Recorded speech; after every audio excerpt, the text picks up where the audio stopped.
In the ruthlessly calculated world of Hollywood celebrity, authentic human connection has become as rare as genuine humility.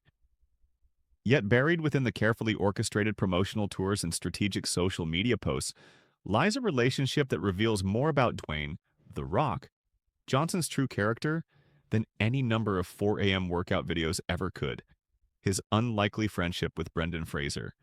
Their bond began in 2001 on the set of The Mummy Returns, when Johnson was still known primarily as a wrestling sensation attempting his first serious foray into acting. Fraser, already established as the franchise's beloved star, could have easily dismissed the muscular newcomer as another novelty act destined for direct-to-video obscurity. Instead, he did something that would prove prophetic. He saw potential where others saw risk. "You were always the right guy for the job," Fraser would later tell Johnson during a remarkably candid conversation that stripped away decades of practiced celebrity speak. "When I was told that you were a possibility for it, forgive me, but I didn't know you from the wrestling world. And when I was shown, I said, that is perfect. That is inspired casting. That's fantastic. We'd be lucky to get the guy."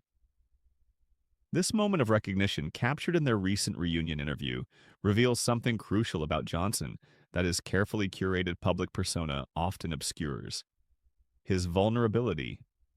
Here was one of the world's most famous men, worth hundreds of millions of dollars, still genuinely moved by validation from a peer who believed in him when belief was scarce. What makes their friendship so revealing is how it exists outside the typical Hollywood power dynamics that seem to define Johnson's other relationships. With Fraser, there's no need for the strategic maneuvering that characterized his explosive feud with Vin Diesel. No ego-driven contract clauses ensuring he never loses a fight on screen. Instead, there's something more precious in celebrity culture: authentic mutual respect. The defining moment of their relationship came not on a movie set, but at the Venice Film Festival, where Johnson's transformative performance in The Smashing Machine earned a thunderous 15.5-minute standing ovation.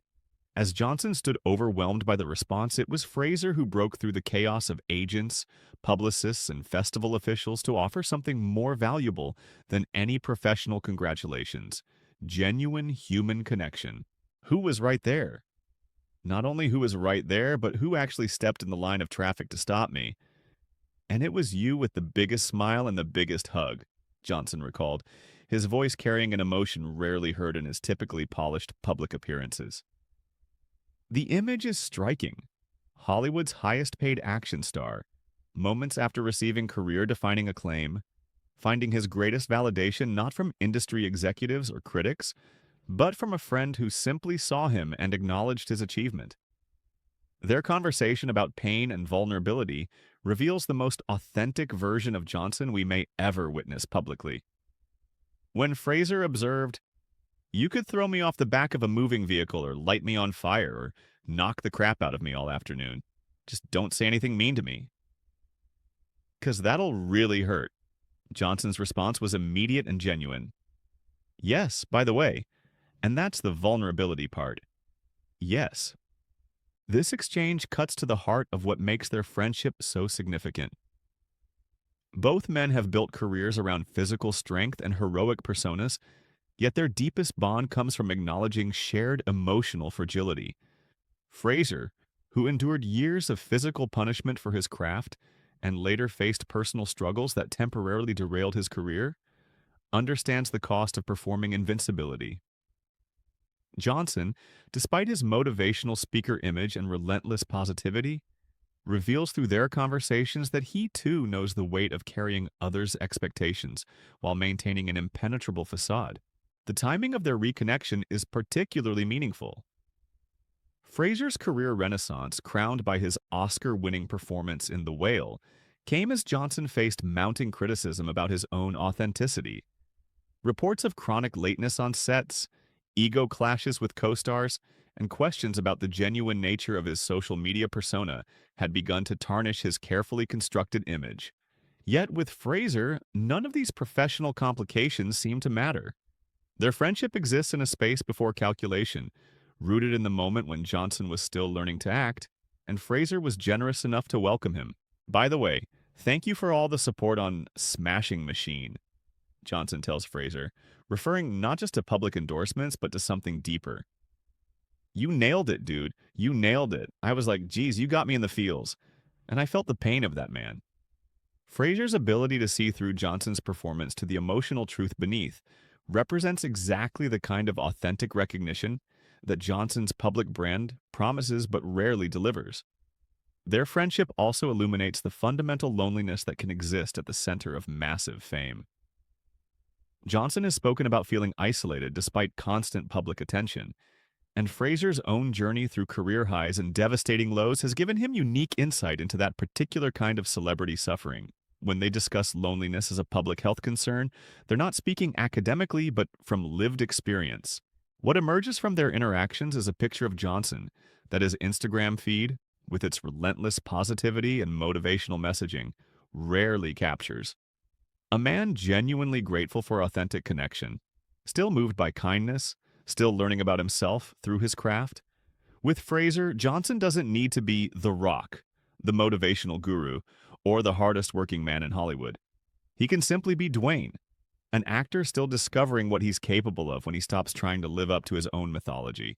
This dynamic becomes even more fascinating when viewed through the lens of their respective career trajectories. Fraser's journey from action hero to character actor, through personal struggles and eventual redemption, offers a roadmap that Johnson seems increasingly interested in following. Fraser's willingness to be vulnerable on screen, to let his physical and emotional scars show, has resulted in some of his most powerful performances. Johnson's recent work in The Smashing Machine suggests he's learning from Fraser's example, finally allowing audiences to see beyond the invincible persona he's cultivated for over 2 decades. The contrast between their approaches to fame is equally revealing. Fraser largely stepped away from the spotlight during his difficult years, emerging only when he had something meaningful to contribute. Johnson, by comparison, has maintained constant visibility through social media and franchise commitments, sometimes at the cost of authentic artistic expression. Yet when they're together, these differences seem to complement rather than divide them. Fraser provides the authenticity Johnson craves, while Johnson offers the unwavering support Fraser needs as he navigates his career resurgence. Their mutual respect for each other's craft is perhaps most evident in how they discuss their work. Neither feels the need to diminish the other's achievements or compete for attention. When Fraser praises Johnson's performance in The Smashing Machine, there's no hint of professional jealousy or calculated networking. Similarly, Johnson's gratitude for Fraser's early support feels genuine rather than performative, suggesting a friendship that exists independent of career considerations. In an industry where relationships are often transactional and friendships can be strategic assets, Johnson and Fraser's bond represents something increasingly rare.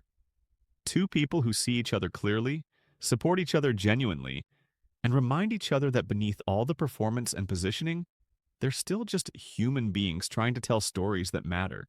Their friendship also serves as a fascinating case study in how authentic relationships can survive and even thrive within Hollywood's manufactured celebrity ecosystem.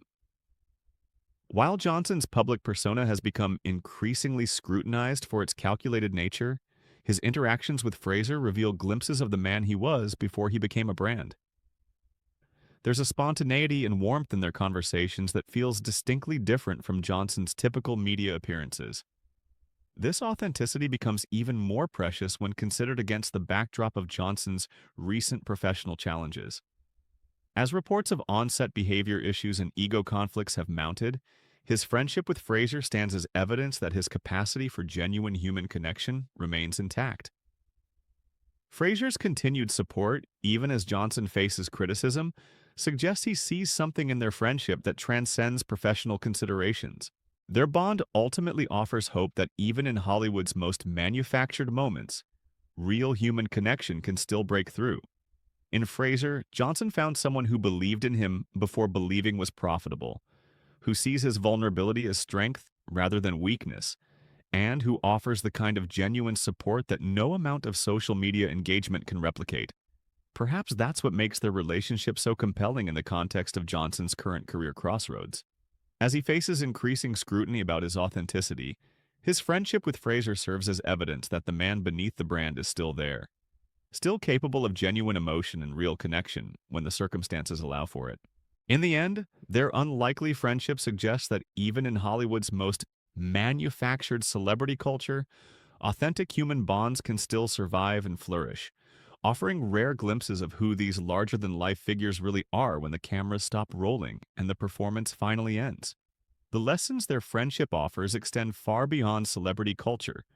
In a world increasingly dominated by curated social media personas and strategic personal branding, Johnson and Fraser's relationship demonstrates that authentic connection requires vulnerability, consistency, and the willingness to see beyond surface presentations.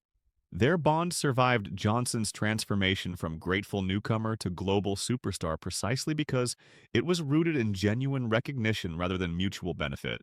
Looking forward, their friendship may prove to be Johnson's most valuable asset as he navigates this challenging phase of his career. While box office numbers and social media metrics fluctuate, the kind of authentic support Fraser provides remains constant. In an industry where today's allies can become tomorrow's competitors, having someone who remembers and values who you were before, fame complicated everything becomes invaluable.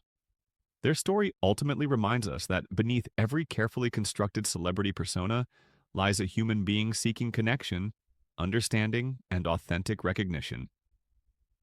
In Fraser, Johnson found all three, creating a friendship that offers both men something more valuable than any Hollywood achievement: the rare gift of being truly seen and accepted for exactly who they are.